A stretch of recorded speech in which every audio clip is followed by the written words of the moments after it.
अब आगे क्वेश्चन अपन अब नेक्स्ट वीडियो में कंटिन्यू करेंगे। अब मॉडल सैम्पल पेपर के आगे की जो 9th क्वेश्चन से हैं वो हमने पहले से इसलिए सॉल्व कर लिया क्योंकि उसमें सॉल्व करेंगे तो ज़्यादा टाइम लगेगा, इसीलिए अगर समझ में ना आए तो हम समझाते भी जा रहे हैं, सॉल्यूशन भी है। तो क्या बोल रहे हैं हमारे पास 9th क्वेश्चन, क्या बोल रहे हैं हमसे कि कंपेयर करके हमें बताना है कि लीनियर इक्वेशन क्या है, कोसेंट्रिक है या फिर नहीं है। तो हम क्या करेंगे, a1/a2 b1/b2 और c1/c2 करेंगे। तो डायरेक्ट हम इसको क्या कर सकते हैं, a1 a2 b1 b2 c1 c2। तो a1 हमारे पास कितना हो जाएगा 3, a2 हमारे पास कितना हो जाएगा 2, b1 कितना हो जाएगा 2, b2 कितना हो जाएगा 3, c1 कितना हो जाएगा 5 और ये कितना हो जाएगा 7। अब देखेंगे तो 3/2 2/3 क्या इक्वल है, नहीं है। तो क्या कॉन्सेंट्रिक है। अब आगे आएंगे क्वेश्चन नंबर 10 पे, या इसी के और में क्या बोल रहा है, x + y = 14 x - 4 = 4 है। तो इसमें क्या करना है, हमें सॉल्यूशन करना है। तो देखते हैं क्या है। यहाँ पे हमें दो इक्वेशन दी, हमने क्या कर दिया, दोनों को इजीली ऐड कर दिया। जैसे ही ऐड किया तो हमारे पास एक y प्लस में और एक माइनस में, तो क्या हो गया, कैंसिल हो गया। तो बचा क्या, x + x क्या हो गया 2x, 14 + 4 कितना हो गया 18। फिर यहाँ पे 2 मल्टीप्लाई में था, यहाँ डिवाइड आ गया तो x = हो गया 9। फिर हमने ये x की वैल्यू इन दोनों में से किसी एक में ही पुट कर सकते, तो हमने किस में कर दिया, फर्स्ट वाले में पुट कर दिया। तो यहाँ पे x की जगह क्या कर दिया 9, तो 9 + y = 14, तो उधर चले गए तो y = 14 - 9, तो y = आ गया 5। तो हमारा आंसर क्या आ गया, x = 9 y = 15। तो अब हम क्वेश्चन नंबर 10 पे आते हैं। क्वेश्चन नंबर 10 में क्या बोल रहे हैं, हमें रूट्स निकालने, 2x² - 5x + 3 का। ठीक है, हमें क्या निकालने हैं, रूट्स निकालने हैं। तो हम रूट्स निकालते हैं, क्या है ये है। तो हमें ऐसे दो नंबर होता है, पहले और आखिरी का क्या करेंगे, मल्टीप्लाई, तो आ जाएगा 6 और बीच में क्या 5। तो हमें दो नंबर ऐसे ढूंढने जिसका प्लस माइनस करने पे 6 आए और वो सॉरी मल्टीप्लाई करने पे 6 और प्लस माइनस करने पे 5 आए। तो वो हमारे पास है 3, 3 × 2 = 6, 3 + 5। तो यहाँ पे 5 की जगह हमने ये कर दिया, लिख दिया। फिर इसको ब्रैकेट ओपन किया, फिर इन दोनों से इसमें कॉमन निकाला, फिर इस पेयर से ये कॉमन निकाला। फिर 2 - 3 एक ब्रैकेट में, बचा क्या x - 1 एक ब्रैकेट में। फिर इक्वल्स टू क्या कर दिया, 2 - 3 = 0, 2x = 2, मतलब यहाँ माइनस में था उस साइड प्लस हो गया, यहाँ मल्टीप्लाई में डिवाइड में यहाँ पे माइनस चले गए। तो आंसर आ गया हमारे पास x = -3/2 और -1। अब क्वेश्चन नंबर इसी के और में क्या बोल रहा है, find the value of k की वैल्यू फाइंड करनी है। ये इक्वेशन है, so having two equal roots के लिए हमारे पास क्या होता है, डी डिस्क्रिमिनेंट इक्वल्स टू क्या होता है 0 और डिस्क्रिमिनेंट क्या होता है b² - 4ac। तो b हमारे पास क्या है k, a b c। a की वैल्यू कितनी है हमारे पास 2, b की k और c की 3। तो यहाँ पे हमने वैल्यू पुटअप की, यहाँ पे 4 × 2 = 8, 8 × 3 = 24। इसको साइड किया तो 24, स्क्वायर हटा वहाँ क्या लग गया स्क्वायर रूट। तो हमारे पास k = आ गया आंसर √24। अब चलते हैं क्वेश्चन नंबर 11th की ओर। क्वेश्चन नंबर 11th क्या बोल रहा है, how many 2 digit number are divisible by 3। तो ऐसे कितने नंबर हैं जो 3 की टेबल से डिवाइड हो जाएंगे। तो हमने देखा 10 से स्टार्ट होते 2 डिविजिबल वाले और ख़त्म कहाँ पे होते 99 पे। तो पहला नंबर कौन सा है, तो पहले हमने डिवाइड दिया, चेक किया कि यार क्या ये 10 3 की टेबल से डिवाइड होता है। तो हमने देखा नहीं होता, क्या रिमाइंडर बच रहा 1। तो इसको पहला नंबर निकालने के लिए जो 3 है उसको क्या करेंगे माइनस करेंगे, जो 2 आएगा उसमें 10 में ऐड करेंगे। पहला नंबर कितना हो गया 2, दूसरा हो गया 15, 18। ऐसे आगे चलते चलते कहाँ तक आएगा लास्ट नंबर। तो लास्ट नंबर हमने चेक किया क्या ये नंबर 3 की टेबल से डिविजिबल होता है। तो हमने देखा, बोले हाँ, तो ये हमारा क्या हो जाएगा an, first number a, d common difference हो गया d। हमारे पास फॉर्मूला होता है an = a + n - 1d। तो वैल्यू पुट की an की 99, 12 n - 1 d3। ये प्लस में था उस साइड आके माइनस हो गया, माइनस किया 87, ये मल्टीप्लाई में था यहाँ के डिवाइड हो गया 29, यहाँ 1 माइनस में था प्लस में, तो आंसर आ गया 30।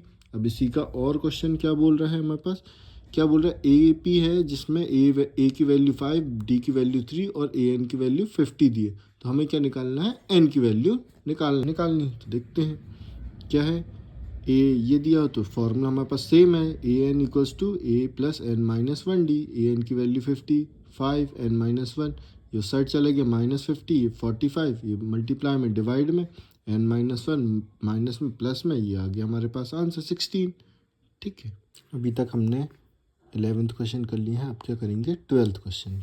क्या बोल रहा है, ए बी सी डी क्या है, एक ट्रायंगल जिसमें D E parallel to B C है। तो हमें क्या करना है, ई सी की वैल्यू ज्ञात करनी है या फिर फाइंड करनी है। तो इसके लिए क्या है हमारे पास, क्या है ये हमारे पास फार्मूला है जो क्या है, basic proportionality theorem, A D upon D B और ए ई अपॉन ई सी। मतलब क्या होगा, हाफ हाफ, मतलब A D upon B C वो डी सी और ए ई अपॉन ई सी। तो हमने इन सब की क्या कर दी, वैल्यू पुटअप की, क्रॉस मल्टीप्लाई किया, तो क्रॉस मल्टीप्लाई किया ये वहाँ चला गया, और फिर हमने इसको क्या कर दिया, मल्टीप्लाई में था डिवाइड में लाया, फिर उसके बाद हमने पॉइंट हटाया, जीरो बढ़ाया, तो यहाँ पे क्या हो गया, 2 आ गया। तो ई सी की वैल्यू कितनी आ गई है, 2 आ गई। अब हम इसके बाद चलते हैं क्वेश्चन नंबर 13 पे। क्वेश्चन नंबर हमें 13 क्या बोल रहा है, find the coordinate of the point which divide the line segment joining the point P and Q in the ratio of. हमें क्या बोल रहे हैं, रेशियो में डिवाइड करना है। तो ये हमारा क्या लगेगा, सेक्शन फार्मूला। क्या लगेगा, सेक्शन फार्मूला। तो सेक्शन फार्मूला हम देख लेते हैं क्या है हमारे सेक्शन फार्मूला। यहाँ पास 2 पॉइंट है पी क्यू, ओ हमारे पास, ये हमारे पास x1 y1, ये x2 y2, ये m1 m2। सेक्शन फार्मूला, ये m1 x2 plus m2 x1, m1 plus m2 comma m1 y2 plus m2 y1, m1 plus m2। या फिर इसको ऐसे याद कर सकते हैं, 12 21 12 करके भी याद कर सकते हैं। बाकी ये पूरी वैल्यू हमने यहाँ पे पुटअप कर दी है और पूरा इसका सॉल्यूशन आगे तक किया है। लेकिन आगे वाले क्वेश्चन में से सिर्फ हम क्या देंगे, हिंट बस देंगे, बाकी करना तुम्हें खुद ही है। क्वेश्चन नंबर 13 के और में आते हैं। 13 के और में क्या बोल रहा है, if the point A B C D दिया है are the vertex of parallelogram taken in order, find the value of P. अगर हमारे पास क्या है, एक पैरेललोग्राम है जिसको हम क्या कर दें, साइक्लिक और वो उसमें ले लेते हैं सीरियल है ए बी सी डी। तो हमारे पास क्या हो जाएंगे, पी के वैल्यू, पी के पॉइंट निकालने हैं। तो पी के पॉइंट निकालने हैं तो हमें क्या बोलते हैं, डिस्टेंस क्या होंगे, डिस्टेंस फार्मूले से हम क्या निकाल सकते हैं, ए बी और ए सी क्या है, इक्वल है। तो हमने क्या कर दिया, opposite sides are equal in parallelogram. तो इसके डिस्टेंस फार्मूला रखेंगे √ओवर x1 x2 माइनस x1 का square plus y2 minus y1 का स्क्वायर, दोनों साइड पुट करेंगे, स्क्वायर से स्क्वायर काटेंगे और फिर उसकी वैल्यू पुटअप करके आंसर निकाल लेंगे। तो हमारे पास आंसर आ जाएगा पी का। फिर इसके बाद हमारे पास क्या है 14 क्वेश्चन में, साइन ए इक्वल्स टू 3/4 दिया है। क्या बोल रहा है, कॉस और टेन की वैल्यू निकालो। तो हमारे पास क्या दिया, साइन 3/4, तो परपेंडिकुलर हो गया 3, एच हो गया हमारे पास बेस। तो हमारे पास एक ट्रायंगल बना लिए, राइट एंगल ट्रायंगल, परपेंडिकुलर हमारा 3, हाइपोटेनियस 4। पाइथागोरस थ्योरम लगाएंगे, हम क्या निकालेंगे, बेस निकाल लेंगे। जैसे ही वो बेस आ जाएगा फिर हम क्या लगा देंगे, कॉस का फॉर्मूला, बेस अपॉन हाइपोटेनियस, और टेन, फिर बाद में क्या लगा देंगे, टेन, तो परपेंडिकुलर अपॉन बेस। तो फिर हमारे पास यहाँ से क्या आ जाएंगे, दोनों की वैल्यूज़ आ जाएंगे। अब हमारे 14 के और question, sine 60 cos 30 plus sine 30 cos 60। अब ये है, तो ये है हमारे पास क्वेश्चन। हमने क्या कर दिए, हमें टेबल याद है, याद करना ही पड़ेगा। हमने फॉर्मूले में बताया है कि कैसे बनती भी है, उसको देख सकते हो जाके। और तो इसमें हम साइन 30 की वैल्यू 1/2, कॉस 30 की वैल्यू 1/2, फिर चेंज करना पड़ा, कॉस 30 की वैल्यू होती है √3/2, साइन 30 की वैल्यू 1/2, कॉस 60 की वैल्यू 1/2। इसको जब सॉल्व करेंगे तो हमारे पास क्या आ जाएगा, इसका आंसर आ जाएगा। हम चलते 15 की क्वेश्चन में। क्या बोल रहा है, the tangent of the length of the tangent from the point A is 5 centimetre, from the centre of a circle is 4 centimetre, find the radius. तो हमें क्या करना है, एक सर्कल दिया हुआ हमें जिसमें क्या बोल रहा है, ओ बी क्या है रेडियस और ए बी क्या है टेंजेंट है, और ओ से लेके ए तक की जो डिस्टेंस है वो कितनी है 5 सेंटीमीटर, और ए से बी की कितनी है 4 सेंटीमीटर। तो हमसे पूछ रहा है कि आर की वैल्यू कितनी होगी। तो हो जाएगा हमारे पास, फिर से इसमें पाइथागोरस थ्योरम लगाएंगे और आर की वैल्यू यहाँ पे निकाल लेंगे। इसमें बोल रहा है prove that the length of tangent drawn from external points are, of a circle are equal. तो क्या बोल रहा है, हमारे पास एक सर्कल है, उसमें अगर एक पॉइंट है तो पी ए और पी बी क्या होने चाहिए, इक्वल होने चाहिए। तो हम क्या करेंगे, सबसे पहले जो दो ट्रायंगल दिख रहे हैं, ये वाला और ये वाला, इन दोनों को क्या कर दी, कॉन्ग्रुएंट। कॉन्ग्रुएंट करने की कंडीशन क्या है, ए ओ और O B radius first condition, P O common, और जो हमारा होता है ये वाला 90 डिग्री, ये 90 डिग्री, तो बाय आर एच एस से क्या हो जाएगा, कॉन्ग्रुएंट हो जाएगा।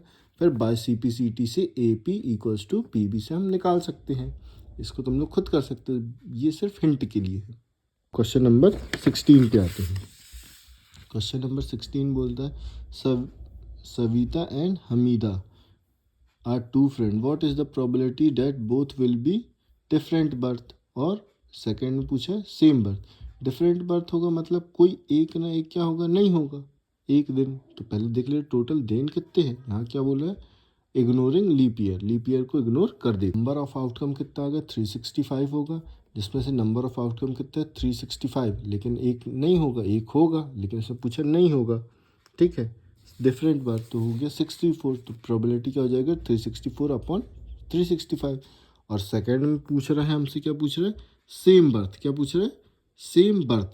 तो सेम बर्थ के लिए क्या हो जाएगा, पूरे के पूरे होंगे, बस वो एक नहीं होगा जिसमें ये दोनों अलग होंगे, तो 1/365। अब इसी का नेक्स्ट क्वेश्चन और में क्या पूछ रहा है, P E equals to 0.05, what is the probability of not E. तो नॉट ई का हम अपने फॉर्मूला है, फॉर्मूला याद कर लीजिए क्योंकि बार बार रिपीट होता है। तो P E bar equals to होता है 1 माइनस पी ई, तो पी ई की वैल्यू रख दिया 0.95 आ जाएगी, ठीक। अब फिर इसके बाद क्वेश्चन नंबर 17 पे चलते हैं। A card is drawn from a well shuffled jack, calculate the probability that card will be ace. Ace होने के चांसेस क्या हैं और नॉट बी एस। तो क्या होते हैं, टोटल कार्ड है, एस कितने होते हैं हमारे पास, 4 होते हैं, और नॉट एस क्या हो जाएंगे, 52 में से 4 माइनस कर लेंगे, देख लेते हैं हम। तो हमारे पास क्या है, outcome total number of 52, number of outcome कितना 4, पी ई कितना होगा 4/52, 1/3, और नॉट के लिए क्या होगा, 52 में से 4 माइनस हो जाएंगे 48, 48/2, 12/13, ये हो जाएगा। अब क्वेश्चन नंबर इसी के नेक्स्ट में क्या बोल रहा है कि हमारे पास एक बैग है जिसमें क्या 3 बॉल्स हैं और 5 ब्लैक हैं, तो उनमें से कोई एक बॉल रैंडम निकालना। तो रेड की प्रोबेबिलिटी क्या है, नॉट रेड की क्या है, तो निकाल लेते हैं पहले। टोटल नंबर ऑफ आउटकम कितना, 3 रेड प्लस 5 ब्लैक, तो क्या हो गई 8 बॉल है। रेड के लिए कितनी रेड है, 3 है, तो 3, तो पी इक्वल्स टू 3/8, और नॉट रेड मतलब ब्लैक, तो ब्लैक कितनी 5, तो 5/8। अब आगे क्वेश्चन 3 नंबर के हैं, अब आगे क्वेश्चन नेक्स्ट वीडियो में डिस्कस करेंगे। आगे क्वेश्चन करने से पहले एक बार फॉर्मूले रिवाइज कर लेना, फिर उसके बाद आगे के क्वेश्चन ट्राई करेंगे। और जो ये क्वेश्चन दिखाए जा रहे हैं एक बार घर में प्रैक्टिस कर लेना।